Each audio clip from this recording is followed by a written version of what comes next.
over the years. Now tonight we are bringing you a very special show live from Kunu in the Eastern Cape, where Madiba will be laid to rest on Sunday. Earlier this morning I caught up with the family who spoke to us for the first time since Madiba died about a week or so ago.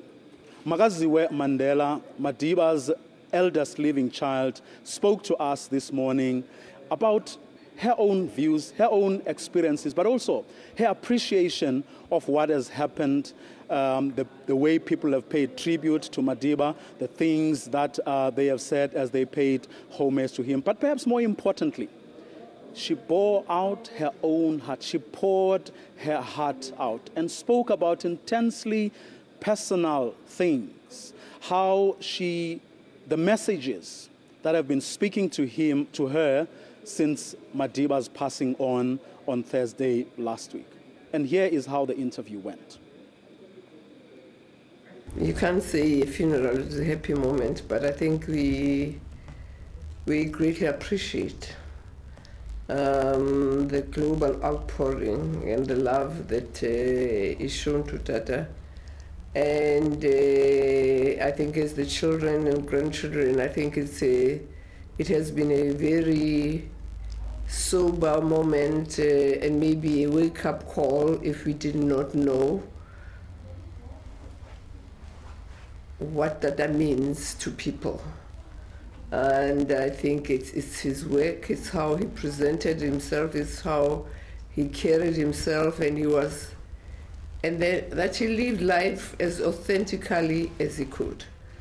And it makes you to pause and wonder, and I want to repeat again, I think I said to Sophie the other day, it's like, you have to pinch yourself that you come from this man. But it is these hills that we are in Kunu, it is the customs of this place, it is the traditions of this place, it is the values of this place that really shaped him. And I think that's why Tata loved Kunu so much, loved these rolling hills so much, told each one of his children when he was in jail that if I close my eyes, I want to be buried in Kunu. If you bury me anywhere, my bones will actually shake. So, although we didn't care, ultimately his wishes that he closes his eyes in this place and that his spirit departs here amongst his ancestors, amongst the spirit of his mother and his father, sisters and everything. I think he got a beautiful send-off, a beautiful transition that anybody could have wished for, because I think it is the medical staff, those young men and women, the professional staff, the VIP protection unit who were there, their staff here who cook and work for Tata, who really truly cared for my father. That I have to say, and I think as a family, thank you very much. But what we saw, what we experienced at the memorial service, I think was just something else. And I think that we were greatly moved. And I think it says to us as his children, how do we carry this legacy forward? In whatever way, in whatever we do, in our actions. And if we hadn't realized before that we come from the shoulders of giant people who shaped this African son, who took their values to the world, it's now the moment to reflect on that. And if we have made a mistake in the past, to retrace our roots and say we start from the beginning and carry on that legacy. I think it's very important for Tata's children, Tata's progeny. How are you going to carry his legacy forward? As I say, in whatever way we do, whether in your work, people tend to think, to carry a legacy, you have to do great things. This larger than life. Tata lived a simple life. I think you know, from reading, from experience, that really came from humble beginnings. It was royalty. But the royal family that comes from was a royalty of the people, by the people, truly servants of the people. And you ruled and led by example. You were very accessible to people, and that's what that I knew. And even when you're discussing things, you came to a consensus, and you made, and even if you know you had a little to take a decision, but you made those around you feel that they were part of the decision. And I think, so whether it's in our work environment, we can emulate him. Whether it's we do charity work, we have to emulate those values. Whether in the commercial businesses, we have to be in businesses, craft businesses, with a soul that tells stories about who we are and where we come from. Because this legacy of Tata is not just one, the political one. It has many, many, many layers.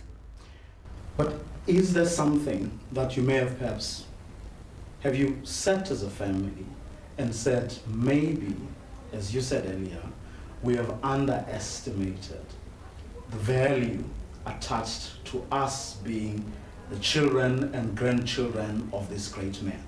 Now, having seen what we've seen over the past week or so, maybe we need to rethink whatever it is that we may have thought of as a family or as individuals within this family about how we are going to honor him. Vuyo, unfortunately, our life is a public life. And since Tata got sick last December, we've never had a moment, a private moment. We are bombarded, you know. I mean, even now we're not having the space to really privately mourn. And I think, let me put it for myself, I have to begrudgingly honor these invitations to be interviewed and because there's a lot of things that we're trying to piece together. I don't know a lot, I don't understand fully the context of our ancestral and traditional conundrum. And I have to ask, you know, some of the elders, some of my other brothers. And so in the midst of this, you have to balance a whole lot of things. And I think I think our minds are now on giving Tata the best funeral or send-off that we can, as his children, as the state, as the party, you know, just as South Africans. And then perhaps afterwards we can have the time to pause and reflect and to talk about that. But so far, just from perhaps casual conversations that you've had as the Mandela family and as the Tembu clan, are you all satisfied so far that was one, as you say, his royalty? And it was important for those elements, given that they are being integrated with, shall we say, Western or Western-inspired values. Well, it was important for that integration to take place. It was important for the traditional elements of the ceremonies that have taken place not to undermine those of his roots, where he belongs. No, I think that we are cognizant of that, and I think that Tata, you know, Tata was always cognizant of that. You know, the pride of being Tembu, of being Madiba, of being a Dlomo, was always there with him. And the fact, but he didn't carry the fact that he was royalty on his shoulders. I want to emphasize he lived a simple life. It's important for us that we intermarry the sort of, I would call not Western, but the modern way, and some of the traditional rituals that are done in terms of saying he came from a royal family and that the royal family will accept him back home. If you recall, his last birthday celebration that we did, which was the 90th birthday, we did it here at home, because it was like, we had given him to the world and we're now reclaiming back home. And so even now, we don't forget the important things that have to be done along the way as we go through the mourning process, because it reminds us of who we are. We can't forget those, and Dada really never forgot those. And that's why he insisted, my children, I want to be buried in Kunu.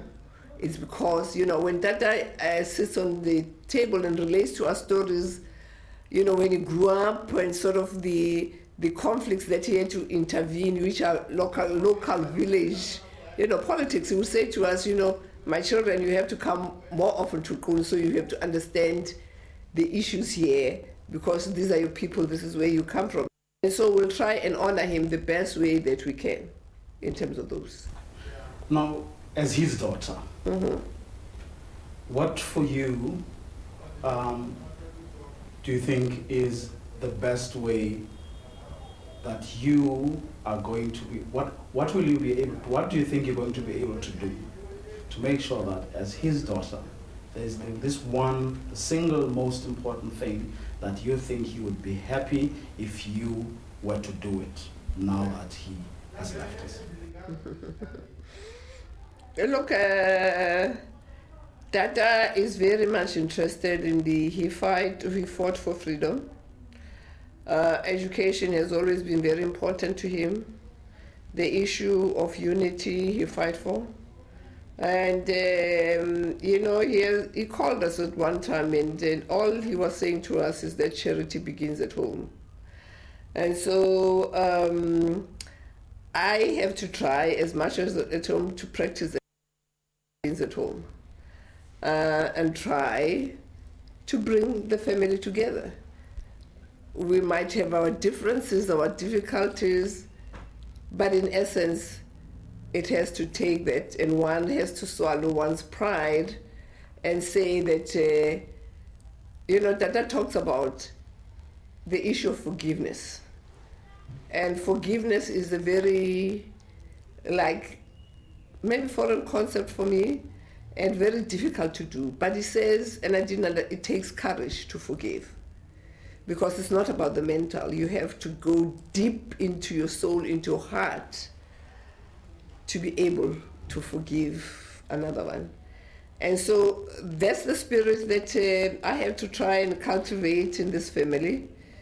And to say during this period we have to hold each other's hands, and going forward to remind ourselves that charity begins at home, and we have to unite and be able to forgive each other.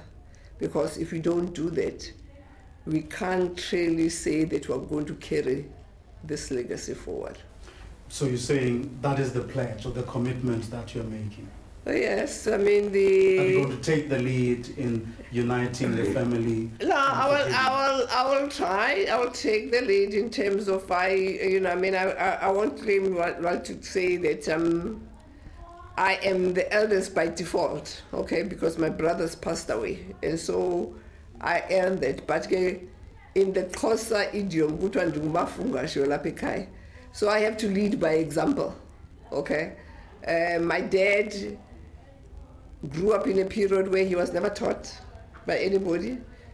He grew up in a period where you look at adults and you learned by emulation, and so I have to try and do that. I know there will be challenges, but that's my commitment.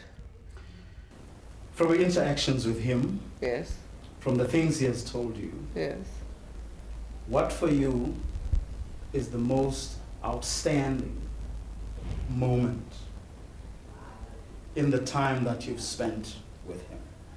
If there's one moment that sticks out, what would that be? Look, I mean, I can't say there's one moment that sticks out.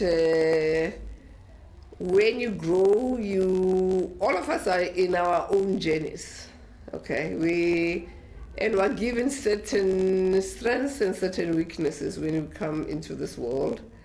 And I think that for me, I can't say there's one moment that stands out. There are lots of little moments and little spaces that he would be relaxed and he would be himself and he would talk freely. Because even moments of sharing pain are beautiful moments, because you can then see that this is a human being. You can actually feel and touch each other's souls. And those for me are very beautiful moments. You know, it's not about when we celebrate birthdays or when, you know, for me it has been the quiet moments that I've spent with my dad as he started to get older and older. And as I've said before, the touching of that hand. And when he stretches out that hand, you know, even when you sit on a table and you talk about other things and he would tap you on the hand and say, "Don't worry, darling." Those for me are special moments that I will always treasure. And as I say, even the painful moments that we shared together as a daughter, because I never had that time with my father to see my father being truly human, feeling pain, feeling laughter, having moments of loneliness, moments of sorrow, because that's what makes us human beings holistically. It's not just living on this plane of being a global outcome. And I'm grateful that I had those moments where my father started to show much more of the human side and show, not even little, his vulnerabilities in life. And those for me are precious. Has he ever told you of any of those vulnerabilities, or were you able to discern yourself? I can't share certain things that between me and him, and maybe some of the people that he shared, his pain, his vulnerabilities, and the secrets that you share between father and daughter, father and son, husband to wife, you know. They're not for public consumption. It's not that everything of ours have to be in the public domain. Much as you're proud of having shared him with the ANC, with South Africa, with the world, do you at times feel that you lost quite a lot, and maybe regret even that? No, I mean, I don't mince my words about that. I grew up very angry, very bitter at my dad, because I felt he chose other things rather than us. Every child wants to grow up with both parents. You know, you've seen children who are war babies who travel to countries to find who they are, because they want to find their dads, because they want to find out who they are, what makes them up, what's their DNA, what geographical location and environment influences them. And I think it was the same for me until I was in my mid-30s and I said, you know, this little voice says, stop. You are destroying your own self. You've created your own prison. And so I had to free myself out of this prison and start to begin to understand who is this man. And I think through the journey of understanding who is this man and dealing with my own pain, I've come to understand who I am authentically as Makaziwe Mandela. And I think it comes with maturity for us to come to a level of understanding and to search for the inner being, not so much of the inner being. And for me, that has been an important journey for me personally. I remember in our last interview, you went back to his comments about when he goes to heaven. A lot has been said over the past week about a feeling or a sense that some of his comrades got, that it seemed at times that people were making efforts to uproot him from his ANC roots, something he would not have approved of. Look, I mean, I've answered this before. I'm not going to answer this. Tata has been true to the ANC. He is one of quite a number of people who founded the ANC. He sacrificed his life like many others who sacrificed their lives, even died in the process of struggle. And Tata has never talked about I. He has always talked about this glorious we. And he has, you know, I mean, let me repeat it and emphasize it. He said himself, when I get to heaven, the first thing I will look for is an ANC branch to join it. So that's how loyal he is to the ANC. But also remember that what he stood for, what he practiced, these values, predate the ANC, existed during his founding, and he said, and go beyond the ANC. So you can't confine, in a sense, what he stood for in a metaphysical and spiritual way. It encapsulates the ANC, but it goes beyond that. That's why you go to Maldives and you say, you know, I'm from South Africa, part will say Mandela's country. You go to a little island that is in the Atlantic and you say, sorry, you know, you say Mandela's, you know, Mandela's country. And so I think we have to accept, just as originally accepted, that data is ours, but is also, there's a part of him that is part of the world.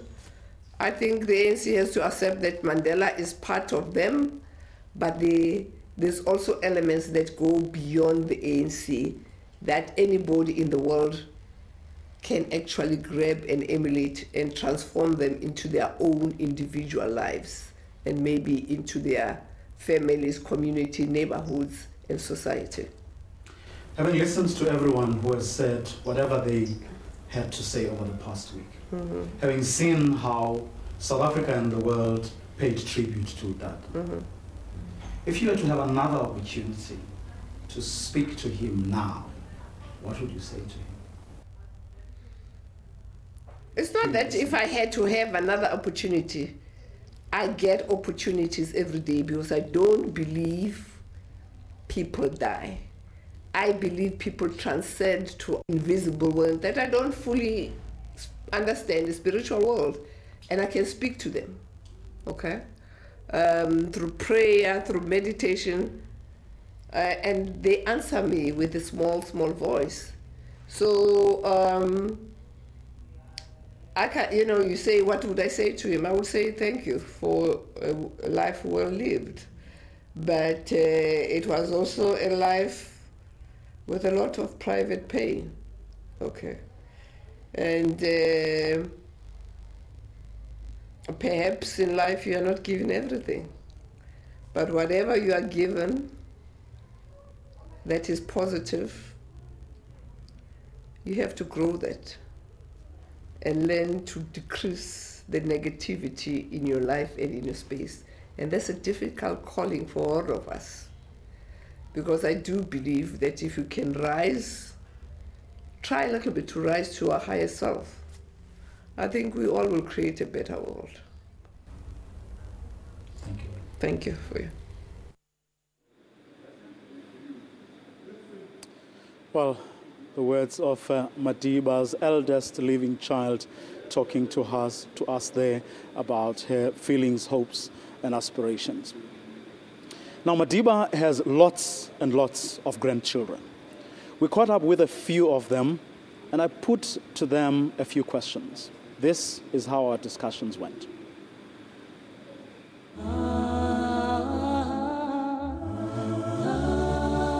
Yes, proud and overwhelmed, you know. While we knew that when the moment comes, there'll be that outpouring of condolences and messages. But, you know, you think you're prepared, but when it happens, you're just not prepared of the impact it's going to make on you. I was talking to my daughter yesterday, Pumla, who was having a very difficult time in handling the whole thing. I said, look, you know, notwithstanding that we are all in each other's faces all the time, it's when you turn on the television, it's something, yes, we appreciate it, but, you know, sometimes we wish that we can take a step back and be able to reflect, which is something that we haven't been able to do since this happened. And, you know, granddad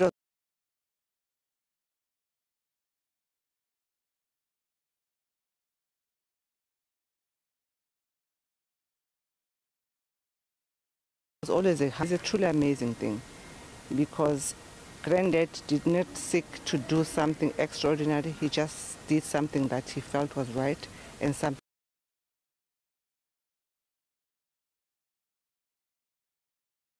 that he was passionate about.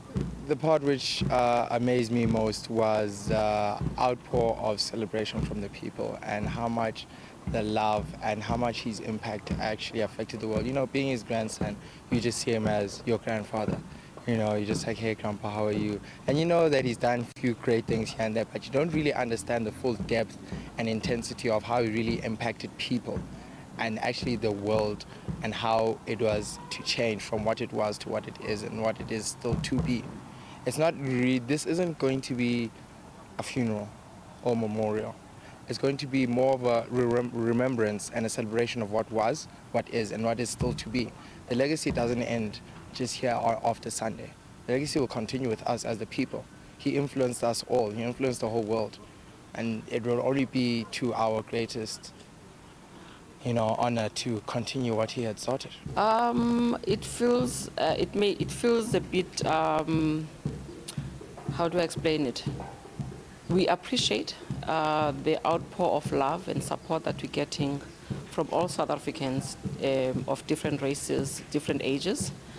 It actually is humbling to see how much people love Tatomkhulu, young and old, different races, and all of them are singing in one voice, you know, what a wonderful person he's been. So we've been touched. It is actually also helping us to deal with our grief. It's nothing like I imagined. I mean, we knew that the outpouring of support would be there because of, you know, how much people love my grandfather. But I think we didn't expect it to be this big and to this extent. But I think as a family we're grateful, we're touched. You know, we're happy that, you know, my grandfather is going to receive and is receiving the sending off that he deserves. I think he's looking upon us now and he's smiling.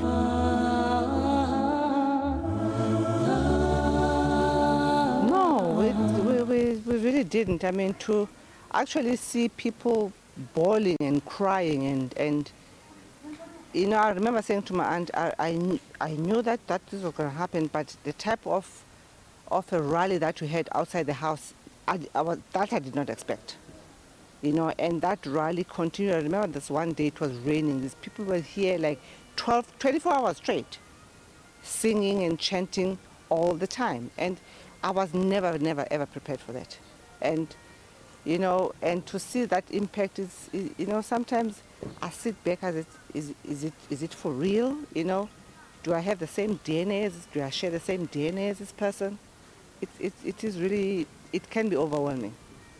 You know, the thing is, growing up in his household and meeting these various people, I always knew that there was something that, you know, each one of us was destined to do. And I think now, during this time, what our various paths that we are to take has been more illuminated to us individually, and we are more understanding and forthcoming to it. So we will be now taking those strides which we had slowly but surely started taking in smaller steps whilst he was still present with us. Not really. We kind of anticipated the kind of overwhelming support. I think we got a sneak preview of that when he was admitted in hospital earlier this year. That took us completely by surprise and we were quite shocked. And the fact that we had the cameras in our faces, you know, all the time, it was very difficult to deal with. I was fortunate because I live in Durban, so my family got the brunt of it, and I kind of caught the tail end of it. And so it wasn't as bad as it was with my aunts and siblings. No, not really. I mean, it just confirms, you know, and reinforces who my grandfather was as a person. I think that the person that people imagine my grandfather to be is exactly who he was. My grandfather was loving, he was kind, he was thoughtful, he was considerate, he was very clear about who he was as a human being, and he reinforced that in us. And so I think everything that you see, everything that people are expressing is exactly who my grandfather was as a person, both publicly and privately.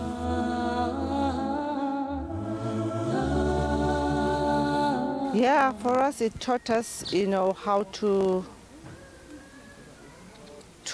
be able to handle it, and I know that Granddad would say sometimes that, you can't cry in public, and he had this certain facade that, you can't show emotions.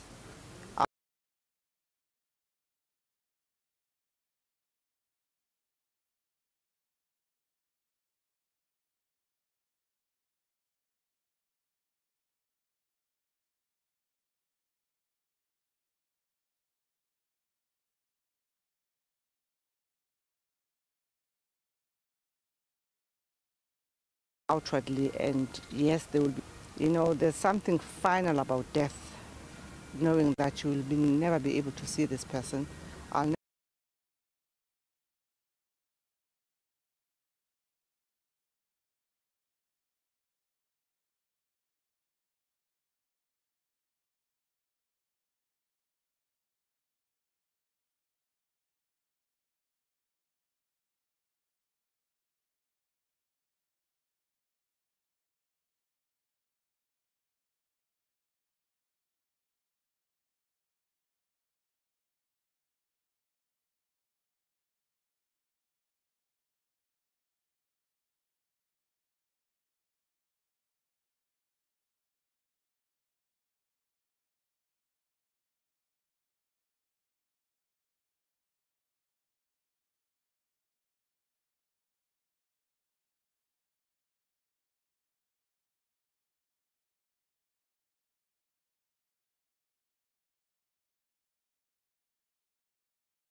never be able to see Granddad smile. And spend 27 years behind bars, but we can all do our little bit, because I also believe that people have their own sphere of influence.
And They rehabilitate them and they take them back to society, hoping that they'll contribute to something positive once they've been rehabilitated. So I think that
All of us in our own small... In your current work environment, I think you can do much better than you're currently doing, whether it's making sure that people that work for you